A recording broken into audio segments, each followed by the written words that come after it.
আসলে প্রকৃতপক্ষে এটি সাধারণ কোনো বৃষ্টির পানি নয়। যে মুষলধারে বৃষ্টি হয়েছে, উপর্যুপরি বৃষ্টি হয়েছে, এটা ঢলের পানি। এই পানি প্রথম অবস্থায় ফেনীর নদী, মুহুরী নদী, সেখানে প্রবাহিত হয়েছে ভারতের যে বর্ডার বাংলাদেশের সঙ্গে 1.5 থেকে 2 কিলোমিটার। এই বাঁধ কেটে দেওয়ার পর পানির স্রোতে ফেনী সর্বপ্রথম ভেসে যায়। ফেনীর পর ওই পানি লক্ষ্মীপুর এবং নোয়াখালীর মধ্য দিয়ে প্রবাহিত হয়েছে মেঘনা নদী এবং পরবর্তীতে বঙ্গোপসাগর।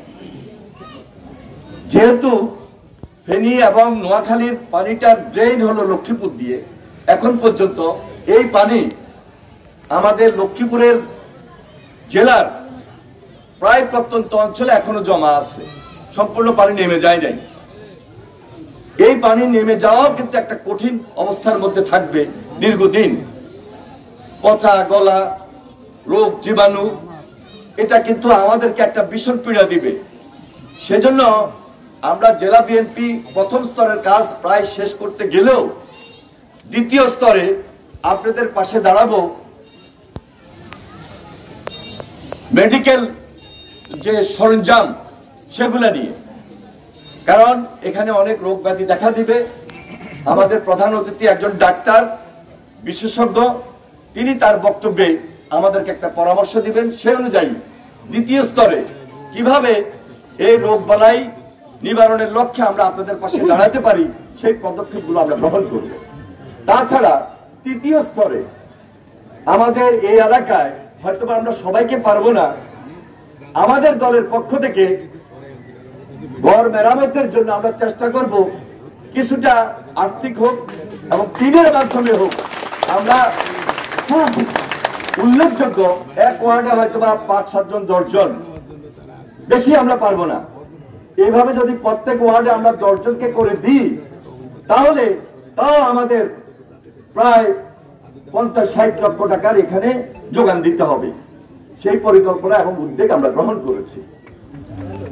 এছাড়া পাশাপাশি অনেক সামাজিক সংগঠন আপনাদের পাশে থাকবে, আমরা তাদেরকে সহযোগিতা করছি এবং রুট অনুযায়ী কে কোন এলাকায় আপনাদেরকে সহযোগিতা করবেন তা অব্যাহত থাকবে।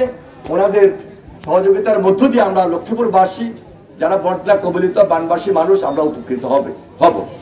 তাছাড়া এই সরকারের প্রতি আমাদের উদাত্ত আহ্বান, একটা অন্তর্বর্তীকালীন সরকার, সরকারের হাত অনেক লম্বা।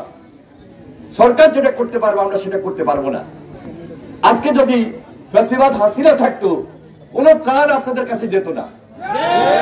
অফিসে যেভাবে লুণ্ঠন হয়েছে, ডাকাতি হয়েছে, দুর্নীতির মাধ্যমে লুটপাট করেছে, তাই হতো। কিন্তু দেশে একটা অন্তর্বর্তীকালীন সরকার রয়েছে। এই সরকার ইচ্ছা করলে আপনাদের ঘরে ঘরে ত্রাণ পৌঁছাতে পারে।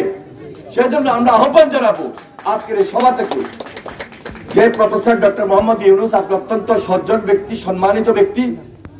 আমরা এই আন্দোলনের পর থেকে এখন পর্যন্ত আপনাকে সর্বাত্মক সহযোগিতা করে যাচ্ছি।